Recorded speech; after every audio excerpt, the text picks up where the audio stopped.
So do you guys remember the Republican National Committee's platform in 2020? The answer is no, you don't, because they didn't have one. They didn't have a platform in 2020. It was a very weird moment that they said, well, yeah, our platform is whatever Donald Trump wants. And I didn't think it could get any more embarrassing than that. I thought that was just like an insult to the Republican voters that, yeah, we're not going to bother telling you what our platform is. We're just going to say that we're going to roll with Donald Trump. They did something pretty similar, actually, this week. So I'm going to share, let's see, get on the screen here, what the platform looks like. And it has, okay, here we go. So this is I'm not going to read them all, but if you guys can see that all there, like number 1, seal the border and stop the migrant invasion, carry out largest deportation operation in American history, end inflation, make America affordable again. This is just Donald Trump tweets. Like the official fucking platform of one of the 2 major political parties in the United States is literally just, look, even like number 6, large tax cuts for workers and no tax on tips with a fucking exclamation point. I mean, it's radically embarrassing. It's in all caps. Like the official document is in all caps, just like Trump would do. But one thing that is missing is that in all the previous platforms, not counting 2020 when they didn't have one, they always had something on there that stated that the Republican Party's official position on abortion was that they wanted a nationwide ban on abortion, at least up to a certain point. I think it was usually that like 20 or 21 weeks that they want to make sure abortion doesn't happen in any state. And Donald Trump forced them to remove that from the platform. And a lot of Republicans are upset about it. Like I've seen like the Right to Life organization say it's not cool. They're still going to vote for Trump anyway. But I'm curious on what you guys think about Trump making this move. Like, Lynn, what do you think of Trump's political chops here and removing that from the platform? Well, for one, Donald Trump is not pro-life. Let's start there. He is not pro-life. He is definitely pro-choice. I'm sure he has paid for a couple in his day. And at the end of the day, you want to appeal. I think that he's realizing that this stuff is maybe some stuff is a little too extreme, and he needs to appeal to some people that are in his base that are pro-choice, right, to a certain degree, right, to whatever they're deeming to be what is reasonable. And I also think that just having the availability, like, I mean, I don't think anybody at these high level, they can say all they want. Some of these people are really devout Christians, and and they're really into, and they're Catholics, and they're like, yes, I'm completely against abortion. But most of them are just saying that because people be saying that. They don't be believing what they say. They just say stuff. And so at the end of the day, maybe I can't get an abortion in Texas because that's but hey, maybe if I take, if I go over here, I can get one. I think that Donald Trump knows that federal ban across the board is too extreme. And I think it hinders his base, his voting base just a little bit. So he's like, oh yeah, abortion. We can have an abortion ban. We already got rid of Roe v. Wade. We already got rid of that. Look, we don't got to do all that. We don't got to do all that. Let's just do this a little bit and take that off. And at the end of the day, he's a bully. So even if they were like, no, this is what we feel. I don't care what you feel. Donald Trump, do what I say. Don't you know I'm the cult leader? I don't know what they told you when you got here, but yeah, it's me. So do what I say, and so they're gonna do it, and no one is going to be criticizing him either, because he's a crazy person. You start criticizing this man, you start telling he gonna be like, you know what, and he's gonna just rip you guys to shreds because he has no moral decorum whatsoever. So it's just like, I just think that it's not even that deep. I think him removing that or having that removed is just simply because he's like, this will help me even just a little bit. It'll help me. I want to address 2 things about the actual platform and then talk the abortion thing. First, I want to say my first thought when seeing it was this literally looks like a text file that you see in like a post-apocalyptic open world video game where you pick up the old party platform before everything went to shit. Yeah. And it's just like all caps, like the most ridiculous statements. It read exactly like that. 2, it's so funny because who buys that? I get the people who are like, yo, Trump's my guy. Like, I fucking hate brown people, whatever. Like, I don't like those people, but at least I understand the mindset. I understand racism, you know? I don't understand looking at the all cap shit and going, that's my guy. I want everything written in all cap. Who likes that? Who thinks that that's cool? I don't like even if you're a dumbass racist, how do you think that makes sense? That's my my soapbox. But with the abortion thing, yeah, it actually is pretty savvy for Donald Trump. As Lynn said, he isn't personally pro-life. It's not a matter of if he's paid for abortions; it's a matter of how many. But yeah, he doesn't care about it. But he does care about being the guy that won it for the Republicans. Like, he definitely cares about being the guy that took down Roe v. Wade. But it's actually an incredible amount of restraint and honestly worries me to have him not just showboating about that. Because I thought that he would sink himself with that, and it not even being on the platform is a concerning level of political savvy coming from the Trump camp, because it's smart. All he has, he's just like, yo guys, I know that it's not on the platform. Shut the fuck up about it. I'm gonna do it. Okay, just I can't say that before the election. Like that's what he's doing right now. Yeah, and it's obvious. He's not interested in any. This man is interested in self-service. Okay, so. Listen, I'll say whatever I have to say. I'll do whatever I have to do. When I get in the office, things that don't affect me, I don't care. I will let you do them. Just do what I say and get me in office. And he knows that talking about Roe v. Wade's already gone. Don't shh. Everybody relax. It's gone already. Let's get in office first. We don't even gotta talk about that. They're still in shambles from us dismantling that. Just let that ride out. And I'll do whatever y'all want to do when I get in office, but I don't really care about that. Like, so just chill. Yeah. You know? Yeah.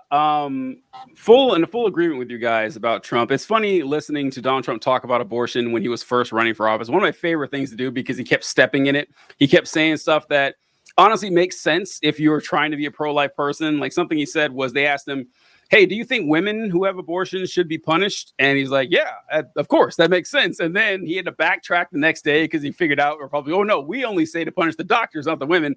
And of course, Donald Trump is cool with abortions. Like, everyone knows Trump has definitely paid for a few abortions in his day. Probably wish he paid for a couple more at this point. But, you know, that's not news to anybody. He's always been cool with that shit. But I do agree with John that, or both of you, that game recognized game. I gotta tell you, good politics when I see it. I'm a little surprised or upset, honestly, that the one moment when Biden was falling apart in that debate, there were a couple of moments where like, Trump's really stepped in it now. And that's when he talked about abortion, where he said that, you know, I put the judges in Supreme Courts and all the legal experts, every legal scholar in the nation agreed.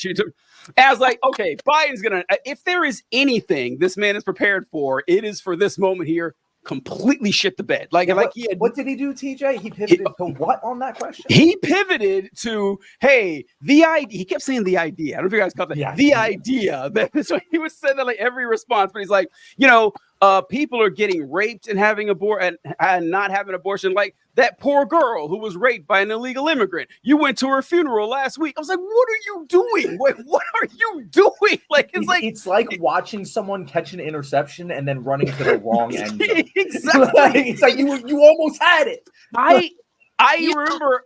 Go ahead. What are you saying, Lynn? I was just gonna say, you know, very simple answer. He could have just. First of all, you have a vice president who's a woman, you know, so you could have pulled from, you know, I've talked about this, you know, because Kamala is, you know, really involved with young women and making sure they have access to healthcare. Well, he could have led in with that and then really just talked about how, like, at the end of the day, you got to pull on people. Some of this is heartstrings, and I don't think that Biden knows how to pull those sometimes as a political person. He doesn't, he doesn't know where to go. You got to go and you got to really start talking about the fact that, a lot of these situations are, when it comes to abortion, yes. Do people have abortions? Yes. I don't think people should have kids that they don't want to have, because what happens is those kids get put into a system, and they're put into a system that's not always the best for them. So at the end of the day, I'm always going to be pro-choice. I've always wanted to be the woman, but we always talk about it in the lens of if a woman is raped or something happens. At the end of the day, it's about bodily autonomy. It's about that woman being able to make a choice at the end of the day. And it is one of the hardest choices. If you've ever talked to a woman who's had an abortion, it is one of the most difficult choices that women make. It is not something that people just be like, oh, I'm doing today. I'm about to go get my abortion today. No, it is terrible. It's a terrible day. It's probably a terrible couple of days. You feel terrible. You spiritually, emotionally, physically. Hopefully those women have support when they need support. He could have just went into all these different things about why those things are why having it and having the resources available is so important. But no, he takes too much time trying to be like, I'm better, see, because what was he talking about? And then it's like, you don't have the cognitive ability to bring it back. Once it's gone, and you're never coming back, because you can't do it now. Whatever thought he's on, it's on a train. It's a one-way train straight out of town, and he just, he's not coming back to the point. So he shouldn't have spent that much time on that anyway. He shouldn't have even done that. It's hard to think of a worse answer. I mean, it really is. Like, it's hard to think of a worse way he could have answered that on the issue that he was like 30 points ahead of Trump on, and he still managed to make it fall apart. And I want to mention something you talk about there, Lynn, before I continue. I'm so glad you said this, because this is a point that I too have been harping on for a long time, is that far too often people on the left get defensive about abortion, where they try to justify it or something. It's like, well, right. You're like, these people want to stop abortion. What about a 12-year-old who has to have a baby? Isn't that awful? What about these horrible exceptions? As if abortion is so terrible and shameful and like, something that, should be, looked down upon at every opportunity. Like, no, it's bodily autonomy. That's the issue. Because the rape, incest, and life of the mother, those are the exceptions that people try to fight for. When Republicans put it, like, let's say Republicans capitulated, and times they do. They always say this, like, I'm for a 12-week ban, except for rape, incest, life of the mother. That's bullshit. Like, those are bullshit examples. Because let's go with the first one. Let's go with rape. How do you intend on proving this girl was raped? How do you intend on doing that? All right, we're going to have a court case. I guarantee it's going to take a hell of a lot longer than 12 weeks. It's going to take a lot longer to prove that she was raped. By the time they've actually adjudicated that, let's say they actually do it. Let's say they find someone guilty. Right? Too late. It's too late to have the abortion. Like, she's 7 months pregnant now. And so it is complete nonsense that we keep falling into that trap. So I'm so glad you said that. But this is going back to what I was saying about Trump too, about this whole issue is it pains me to say this, but Trump is smarter than I thought. Like, he's actually smarter than I thought. I got to give him credit, because how much have we heard from Trump since the debate?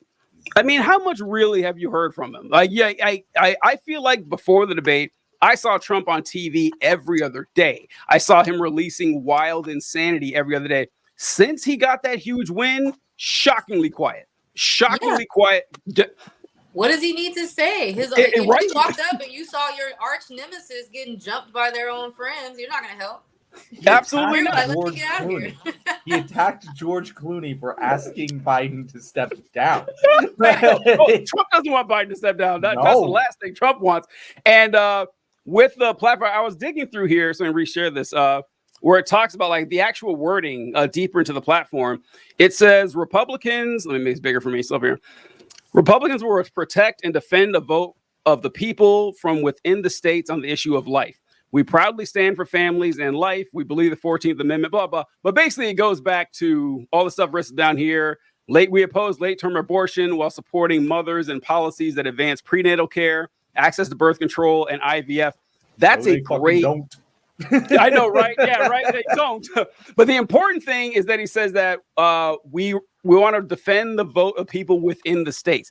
It's coded enough that if you don't follow what's going on, it seems like a logical solution. Like what it actually means is that if you live in Mississippi, the people can vote on a complete abortion ban without saying that. So, I mean, it's so fucking unfortunate that the Democrats are getting outsmarted by Trump here. I think it's kind of gross, but that's the dark reality we find ourselves in.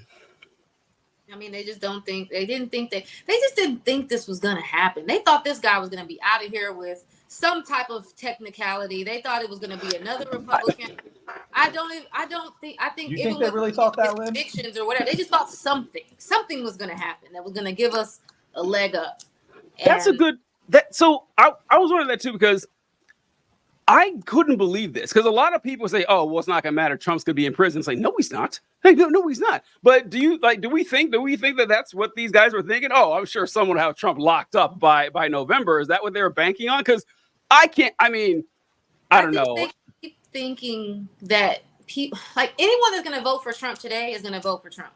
Yes, that's not changing. Yeah, there's not changing. No one's gonna change their mind at this point. Mm-hmm. Okay? These people are like devout Christians to Trump. Okay. They are very serious. And I just think that they thought maybe at some point, because of all of his legal troubles, because of all of the things that was going on with Trump, that it would sway people because it's so ridiculous. What, a president that's a felon? Once he's a felon, they're going to kick him right off to the curb. But it's like, that's what you're not understanding about this situation. Like, it's almost like, bending the knee. They have already done that. They are not. They're going to fight for Prince Rhaenyra. You know what I'm saying? At the end of the day, they're going to make sure that at the end of the day, the person that they want is in office. And I just think that they miscalculated. Democrats severely miscalculated that. And now we're here, and you see, because if you thought it was going to be someone else, Biden could probably clear the floor with somebody else. No problem. But when it's Trump and them thinking like, oh, he's going to be in jail. I didn't ever think he was going to go to jail though.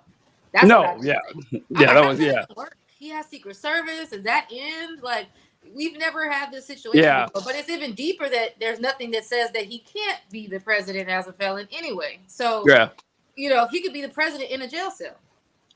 True. Yeah, you could. Yeah. That was written to keep that from happening. So I think they just, they didn't have the foresight, or they were being arrogant, like they always are. The Democrats, if they're not anything, they're arrogant. So I think the arrogance could have worked if Biden never opened his mouth. Like, I do. I think that actually could have worked. Like, I think it could have.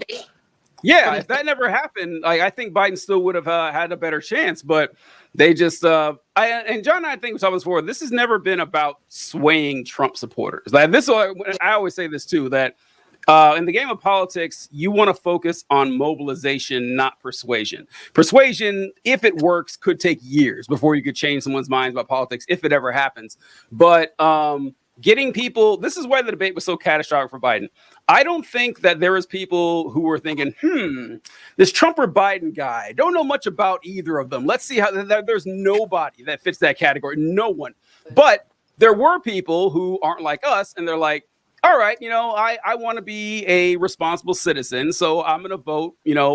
Donald Trump is a maniac. I'm certainly not voting for him, but I'm kind of worried. Like, does this Biden guy have what it takes to survive 5 years? If he can prove to me that he does, I'm going to take time out of my day to vote for him. He lost all those folks. Or at least a large percentage of them that could cost him the election, which is like, this entire thing's an unforced error that shouldn't have happened in the first place, and they're getting outgamed by Trump, and it's just it's ridiculous. The other thing I realized, TJ, the other day is school's about to be back in session before we know it. Those campus protests are going to start right back up, and if Biden is sitting in the office when they do, it's going to go very badly for him. It's just more bad news cycles for him. It's only going to get worse from here. That too. That's what we talk about a lot, is that this is not going away, which is what makes it so annoying that you think Biden's going to get from here to there without another massive fuck up? Really? You really believe that? Yeah. Well, even if he doesn't, it's still like he hasn't proved that that's not who he is, and it is. So it's not going to change. And so the dominating news story for Biden for the next 4 months is going to be is this guy insane? Like, has he lost his entire mind? And that's not going to change. It's just not going to happen.